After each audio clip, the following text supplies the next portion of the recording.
In previous section, I decided my research topic, did some literature review, made a research question, and now I will make research objectives for my study. What is research objective? Basically, it is the activity that you do in your research, and it tells you what you measure in your study. The objectives of a research project summarize what is to be achieved by the study, what activity is to be done to fulfill purpose of research and achieve its aims. So research aims are another thing, and it's different from objectives. Aims basically address the long-term project outcomes and benefits of study, while the objectives address the more immediate project outcomes and describe how you are going to achieve aims and what findings you will reveal in your study. This is an example. My topic was myths about COVID-19 vaccine. I decided the research question to be what is the prevalence of myths of COVID-19 vaccines in our community. For this study, I will make the objective as number one. The primary objective is to estimate the prevalence of myths of COVID-19 vaccines in our community. This one objective can be enough. Mostly researchers make one objective. However, you can have additional objectives that can be your secondary objectives smaller than the primary objective. Here, my secondary objective is to determine the proportion of people who consider COVID-19 vaccine to be dangerous for religion. So basically, in my objective, I'm telling you what I will measure in my study. And the aims are the long-term benefits of the study. And when we receive such information about myths of COVID-19 vaccine, we give this information to higher authorities who then tend to tackle these myths and which in turn increases the COVID-19 vaccine utilization by the public. Criteria of good research objectives is it should be a SMART objective. SMART means specific, measurable, achievable, relevant, and time bound. And secondly, your objective should start with an action verb. An example is to determine the prevalence of COVID-19 vaccine related myths in medical students of a private medical college in Lahore. Is it specific? Yes. We have a specific variable that we are measuring in this study and in a specific population. You see the population is private medical college students and the specific variable is the prevalence of COVID-19 vaccine. Variable is anything that changes, and because it changes, we want to study. So yes, it is specific. Secondly, is it measurable? Yes. We are measuring the number of students or the percentage of students who are having myths regarding COVID-19 vaccine. Thirdly, is it achievable? Yes, we can easily do this study. It's feasible for an individual researcher also.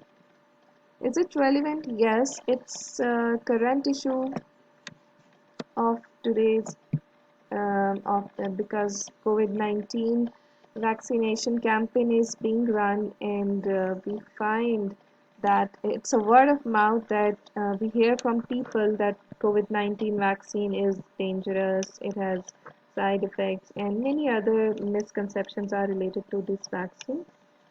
Is it time bound? Yes, we can complete the survey in a few days or maybe 1 or 2 weeks. Going forward to another example,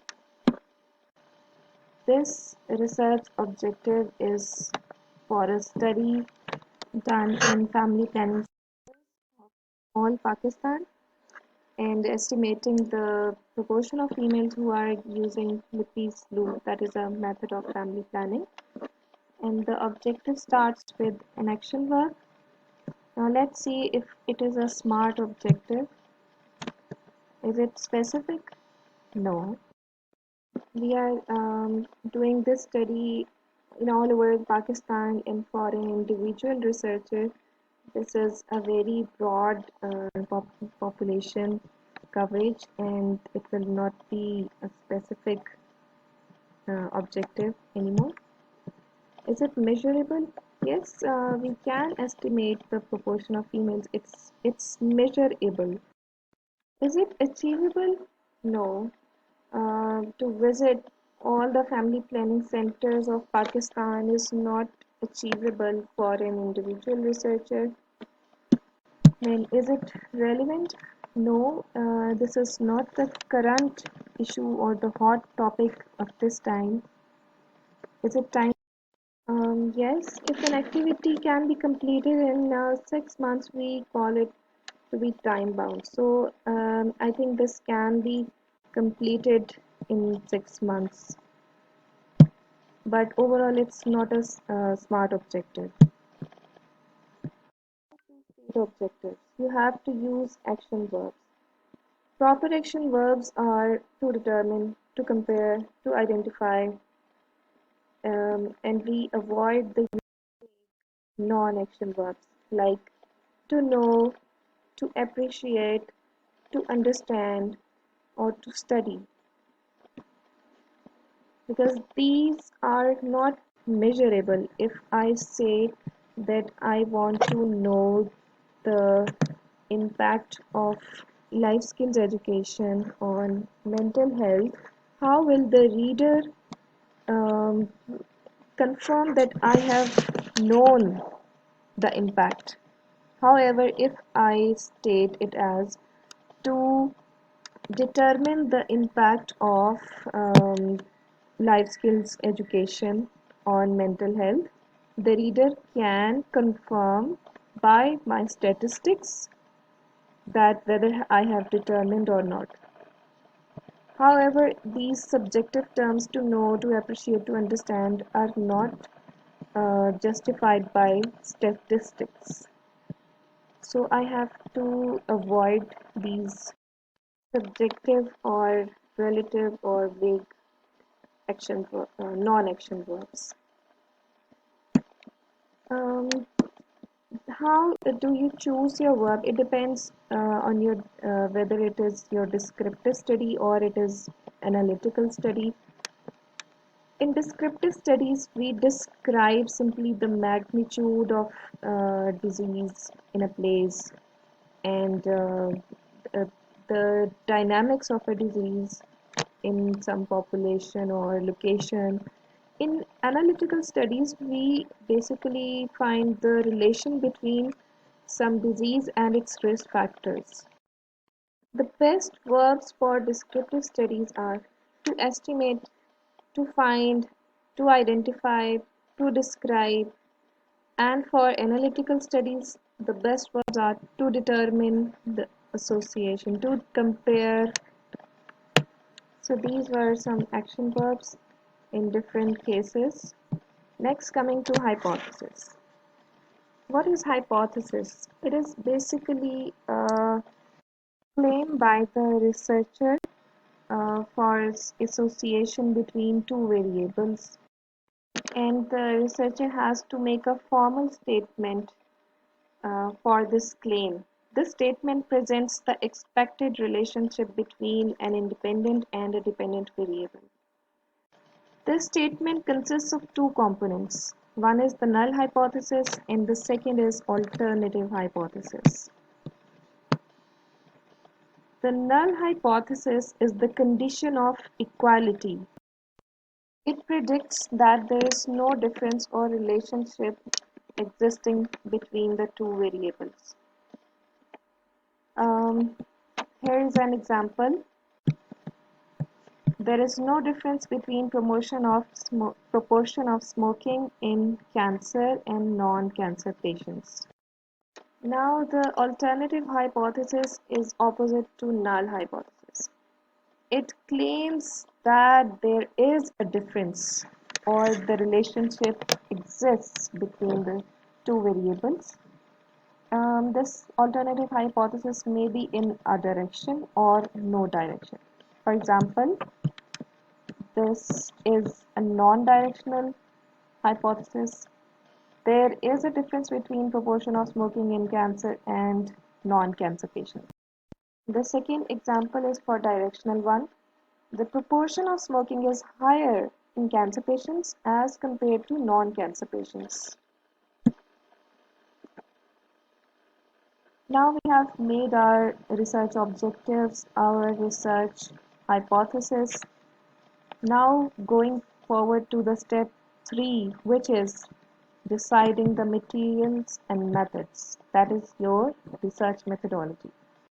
It includes your decision of study design, your study sampling, your data collection techniques, and your data analysis methods.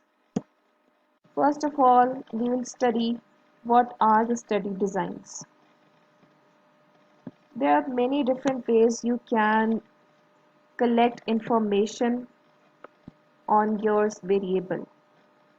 You may be simply observing your patients or your study sample, or you may need to do some experiment on them.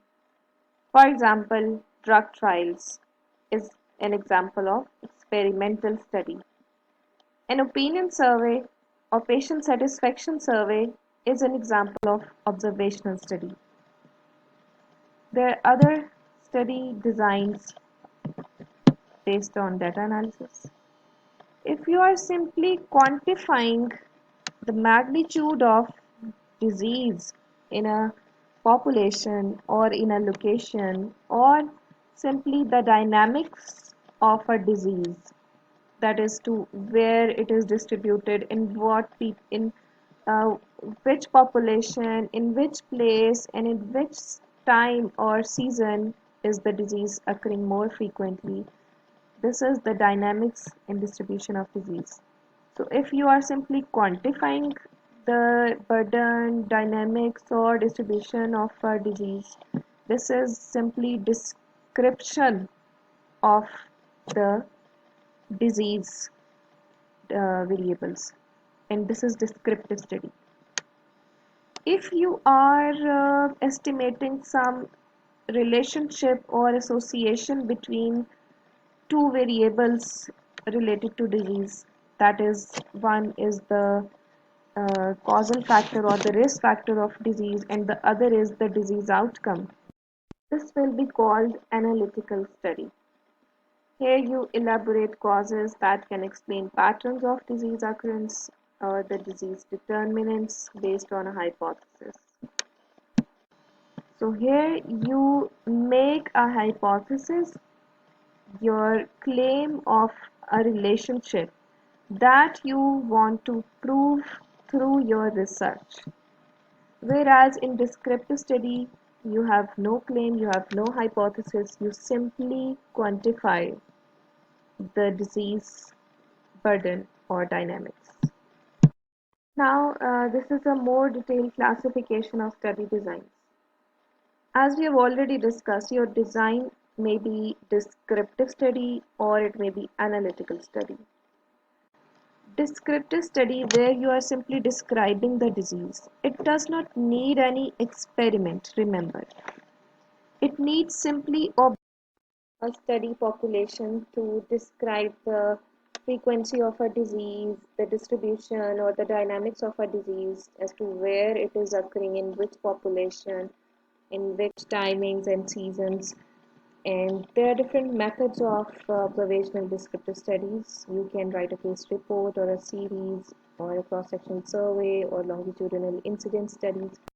These can give you some clue for a future hypothesis. Now, using analytical studies, you can prove some hypothesis that a researcher makes.